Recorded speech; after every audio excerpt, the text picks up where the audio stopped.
Salut à toi, amis voyageurs des univers ludiques. Je m'appelle Florian et aujourd'hui, on va parler des automatismes que tu peux retrouver dans des salles d'escape game, comme chez nous à la S-Room Agency. On nous demande souvent comment les énigmes fonctionnent. Et donc c'est l'occasion dans cette vidéo d'évoquer quelques capteurs assez sympas que nous utilisons.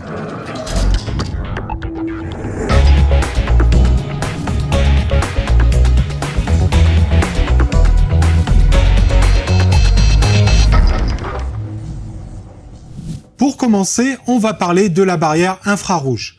Elle va nous permettre de détecter si un obstacle est présent entre deux éléments qui composent le capteur. En gros, tu as un élément A et un élément B.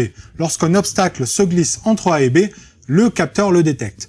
Tu as déjà certainement expérimenté ce genre de capteur avec les portails électriques par exemple. Lorsque quelque chose passe dans le champ du capteur et que le portail est en train de se fermer, il s'arrête pour éviter de se fermer sur l'obstacle. Donc la barrière infrarouge, comment ça fonctionne exactement ? Tu vas avoir un premier élément qui va être une LED infrarouge. Quand elle est alimentée, elle émet une lumière infrarouge, donc non visible par l'œil humain. Ça ressemble en tout point à une LED classique, sauf que si je branche l'alimentation comme ceci, on ne voit pas de différence. On ne va pas voir qu'elle émet de la lumière. L'autre partie du capteur, c'est une photodiode. En gros, ça va fonctionner comme un interrupteur qui réagit à la lumière. Quand la photodiode reçoit de la lumière infrarouge, elle laisse passer le courant, et quand elle n'en reçoit pas, elle le bloque.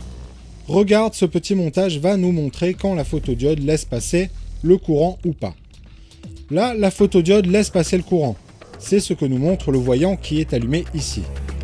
Et si je dispose d'un obstacle entre la LED infrarouge et la photodiode, elle ne laisse plus passer le courant, et donc le voyant s'éteint. Alors, en escape game, ce type de montage peut servir à pas mal de choses. Pour te montrer un exemple, j'ai confectionné un prototype carton, un brown boxing dans le jargon.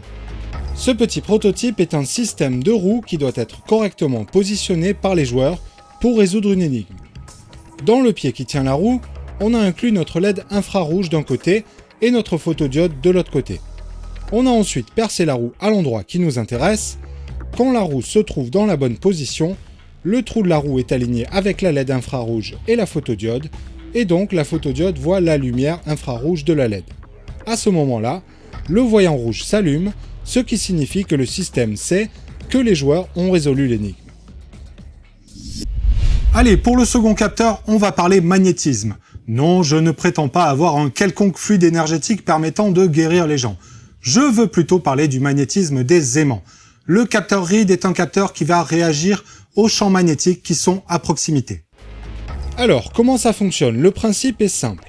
Le capteur Reed se présente sous la forme d'une sorte de toute petite ampoule qui renferme deux minuscules lamelles métalliques.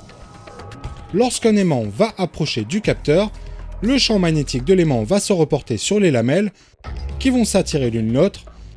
Elles vont légèrement se tordre et venir faire contact. Regarde, avec un montage de base, toujours avec notre fameux voyant de contrôle. Il n'y a pas d'aimant, le voyant n'est pas allumé. Quand j'approche mon aimant, le capteur Reed laisse passer le courant, et donc le voyant s'allume. Il y a des choses super intéressantes à faire avec les Reed, et je vais t'en montrer un petit exemple. On a une plaque en carton sur laquelle sont représentés des points reliés par des traits. Imagine que l'énigme consiste à reproduire un parcours sur ce plateau à l'aide d'une figurine. Nous équipons la figurine d'un aimant et nous mettons des capteurs Reed sous les points qui nous intéressent. Tu vois qu'à chaque fois que je dispose ma figurine sur un point équipé d'un Reed, un voyant différent s'allume, signifiant que le système capte bien la position de la figurine. Bien sûr, dans une énigme réelle, il faudrait aussi capter tous les autres points pour que ça annule le trajet si le joueur pose la figurine sur une mauvaise case. Autre chose, si vous avez deux figurines aimantées, le système ne pourra pas les différencier. C'est là qu'entre en jeu notre prochain capteur, le capteur RFID. Le capteur RFID est un des capteurs qui bluffe le plus les joueurs quand ils découvrent l'escape game. Il faut dire que bien utilisé, il permet de faire des choses super intéressantes.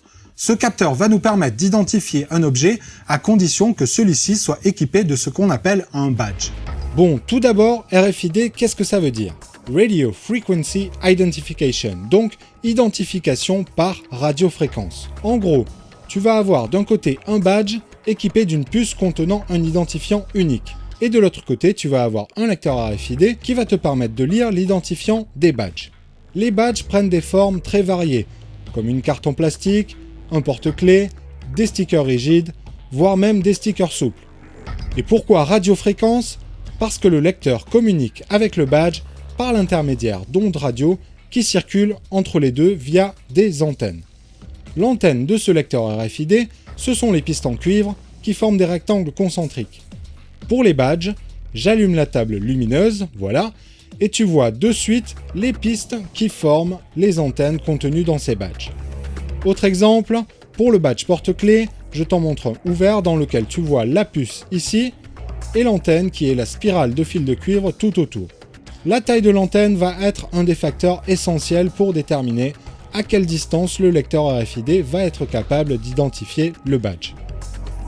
Dans les salles d'escape game, le RFID va souvent être utilisé pour des énigmes dans lesquelles il faut disposer un objet bien précis à un endroit bien précis.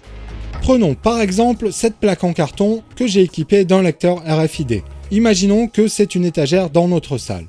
La carte Arduino que tu vois ici va lire les données envoyées par le lecteur pour allumer le voyant quand ce sera bon.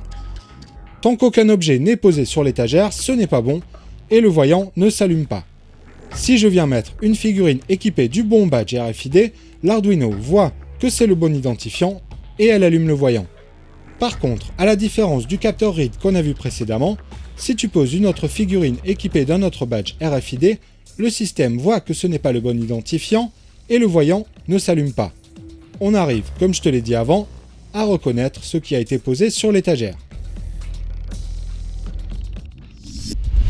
Dans tout ce que je t'ai montré, j'ai mis un voyant qui te permettait de voir quand les énigmes étaient résolues. Mais dans une vraie salle d'escape game, bien sûr, tu peux imaginer que derrière, ça ouvre un meuble ou quelque chose comme ça. De la même manière, tu peux imaginer utiliser plusieurs capteurs pour une énigme plutôt qu'un seul comme je l'ai fait là. De toute façon, pour la création, j'ai envie de dire que tout est une affaire d'imagination. Tout ce qui me reste à te dire, c'est que si tu as aimé cette vidéo, partage-la, like-la et abonne-toi à notre chaîne. Et si toi, ami voyageur des univers ludiques, tu veux utiliser les capteurs comme dans une vraie salle d'escape game, tu essaieras ça et tu nous diras ce que tu en penses. Allez, ciao!